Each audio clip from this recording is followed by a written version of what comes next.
LRT praėjusiais metais jie užklausė manęs, mano pozicijos. Nu, aš jiems surašiau, aš pritariu Amerikos prezidento minčiai, kad Rusija nėra teroristinė valstybė. Aš pritariu Angelos Merkel minčiai, kad reikia sėsti su Rusija taikos dėrybų dėl nedalomos taikos visoje Europoje.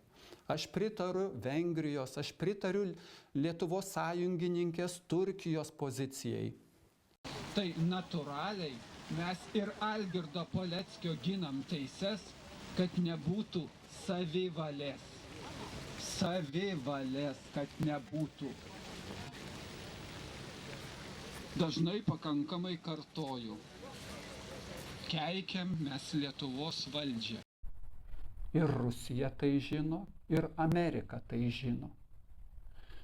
Ir užtat, jeigu nugalėtume mes Rusiją, tai būtų tolygu ir Lietuvos, ir viso pasaulio sunaikinimui. Tai yra faktai, nuo kurių negalima pabėgti. Klausimas, kodėl mūsų valdžia nesustabdo šito karo, kuris egzistencinė prasme yra pavojingas ir Lietuvai. Gal iškart pradedam nuo geopolitikos? Pradedam. Kieno Krymas? Taigi jau sakiau 20 kartų, rusų šiuo metu Krymas. Viskas aišku. Pas Naką išaiškinau. Aš noriu, kad man padarytų, kad man sąlygas sudarytų, kad geriau gyvenčiau, bet jūs padirbkite, kad man geriau būtų. O aš pats tuo metu pasėdėsiu, paspoksosiu, bet jūs už mane pasirūpinkit, kad man geriau gyvent būtų. A ne, nu gerai, pasirūpinsim, bet tik ne tavo gerovė, o visų žmonių, paprastų žmonių gerovė.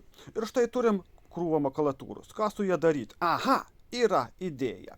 Tai štai, pasiėmame laikraštuką ir jį suglamžome. Suglamžome, kuo taip tankiau, suglamžome, va. Ir štai tokį struktūrinį objektą papurškėme stiklų langų valiklio. Taip, užpurškėme ir imame šitą gumuliuką ir valome stiklus savo langus. O taip kruopščiai ir tik pažiūrėkite, kaip jie ima spindėti. O štai koks valytuvas. Bet dar liko daug makulatūros. Nieko, dar yra idėjų.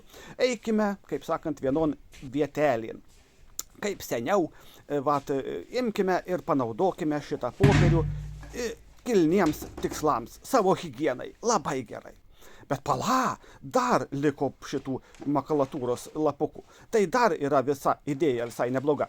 Einame, parodysiu dar ką, aš manau, bus visai neprošal atlikti. Kiekvienas kaimo žmogus turi rūpestį, kaip užkurt pečių. Tai štai. Lengviausiai pečių yra užkurti su tinkamu popieriaus gumuliuku. Tai pakišame jį po malkomis ir padegame. Štai kokia šio popieriaus puikia paskirtis.